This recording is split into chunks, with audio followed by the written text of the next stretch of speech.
안녕하십니까, 쇼킹부동산입니다. 6월 24일 전해진 두 가지 중요한 소식을 전해드리고자 합니다. 첫 번째는 이스라엘과 이란 간의 전면 휴전 합의, 두 번째는 6월 소비자 심리지수입니다. 오늘 내용 정말로 중요합니다.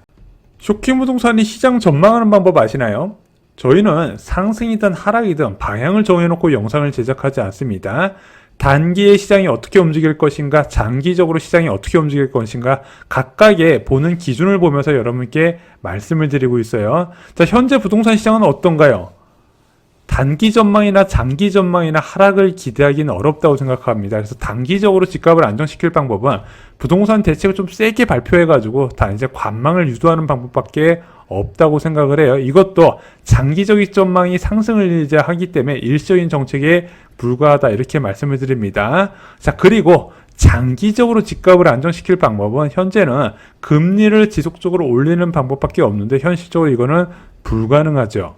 하지만 이 경우에는 금리가 지속적으로 올라갈 수 있습니다. 바로 국제유가가 계속 치솟으면, 근데 요즘 중동 분쟁으로 국제유가가 계속 올라가고 있어요. 자, 6월 16일 기사 보면은요, 국제유가가 130달러까지 올라갈 전망이 있다. 왜? 이란과 이스라엘 충돌 때문에 실제 국제유가가 60달러 전후로 빠졌다가 어디까지 올라갔다? 75불까지 올라가는 상황이 발생하게 됩니다.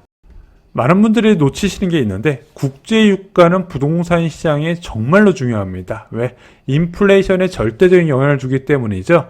자, 국제유가가 상승하게 되면 공산품 가격 상승으로 반영이 되고 시차를 두고 서비스 물가 상승에 영향을 주게 됩니다. 자, 그러면서 근원물가까지 치솟게 돼요. 근원물가가 치솟을 때 기준금리는 인상 사이클로 바뀌게 되죠. 기준금리 상승이 아파트 시장에 미치는 영향 굉장히 큽니다. 자, 목돈 보유자는요, 예금을 맡기려고 해요. 위험자산에 투자하려고 하지 않습니다. 왜? 이자 수입이 올라갔기 때문이죠. 무주택자는 어떤 선택을 합니까? 금리가 너무 높기 때문에 안 사고 매수를 보류하게 됩니다. 그래서 이렇게 기준금리가 상승하게 된다면 이게 현금의 가치가 올라간다는 뜻이 되고 부동산 시장에 유입되는 유동성이 줄어들 수밖에 없어요. 그래서 일반적으로 금리 인상 사이클은 부동산 수요 감소로 연결되고 급격한 금리 인상이 나타나게 된다면 부동산 가격은 급락하게 된다고 말씀을 드렸죠. 최근 10년 사이에 가장 큰 폭락이 왔었던 2022년, 그 당시에 1년 내내 거래 급감이 나타났던 원인은 1년 내내 금리가 올라갔기 때문입니다. 그때 왜 금리가 올라갔냐? 우크라이나 사태가 굉장히 큰 영향을 줬어요. 당시 국제유가와 밀값이 40%대 폭등하면서 이제 원자재 가격 및 공산품 그리고 서비스 물가 연쇄 상승을 불러오면서 기준금리 급등이란 결과를 불러냈습니다. 그러면서 2022년 말 역전세난에 따른 집값 폭락 사태가 발생을 했죠. 그러면은 이스라엘과 이란 사태도 이런 것과 연관되는지 체크해 볼 필요가 있었는데 오늘 발표된 소식입니다. 속보 트럼프 이스라엘과 이란 완전한 휴전 합의 12일간의 전쟁 끝났다. 자, 트럼프는 SNS에 공식적으로 이란이 먼저 휴전을 시작할 것이고 12시간이 지나면 이스라엘이 휴전을 시작해 24시간째가 되는 시점에 세계는 12일간의 전쟁의 공식적인 종료를 축하하게 될 거라고 올렸다는 거죠. 그리고 국제유가는 급락했습니다. WTI는 75불에서 65불 수준까지 나왔어요. 자, 이 사이에 이제 이란에서 미사일 공격을 하고 이스라엘이 보복을 했다는 이야기가 있었는데 트럼프 대통령은 둘 다 휴전 협정 위반, 휴전은 발효 중이라면서 양측을 달래면서 휴전이 이어지도록 유도를 했습니다. 그러면서 국제유가가 잠깐 반등했다가 다시 떨어지더라고요. 이대로 전쟁이 종식된다면 저는 부동산 시장의 장기 약재가 사라졌다는 의미가 된다고 생각을 합니다. 자, 이제는 정부 규제 말고는 시장을 견제할 방법이 없더라. 원래 공급을 많이 집어넣게 되면 공공택지에서 저렴하게 많이 넣으면 부동산 시장에 좀 장기 안정세가 나타나는데 지금 이것은 2030년까지 좀 기대하기 어렵고 오히려 그 사이에 공급 부족 상황이 예고되는 상황입니다. 뼈아픈 3기 신도시 지연도 부동산 시장의 정책에 영향을 주고 있다는 것도 체크를 하시면 좋을 것 같아요. 두 번째 소식입니다. 한국은행이 발표한 6월 소비자 동향 조사 결과 여기서 중요한 세 가지 지표가 있죠. 첫 번째는 소비자 심리지수, 두 번째는 기대 인플레이션, 세 번째는 주택가격 전망 CSI입니다. 첫 번째 6월 소비자 심리지수 보겠습니다. 6월 중 108.7이 나왔어요. 전월 대비 6.9포인트 올랐습니다. 4월까지만 해도 93.8로 기준치 100보다 낮았는데 지금 2개월 연속 큰 폭의 상승세가 나타나요. 지금 대선 전으로 소비 심리가 개선되는 모습이 나타나고 있습니다. 이 추세가 이어지면 그래도 오랜 기간 침체가 이어졌었던 내수 시장도 좀 변화할 가능성이 있지 않을까 기대하는 목소리가 나오고 있고요.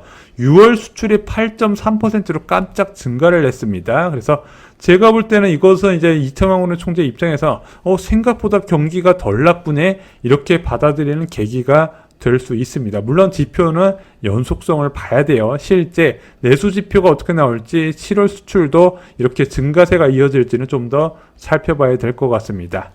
두 번째는 6월 기대 인플레이션입니다. 4월에 2.8, 5월에 2.6, 그리고 6월에 2.4가 나왔습니다.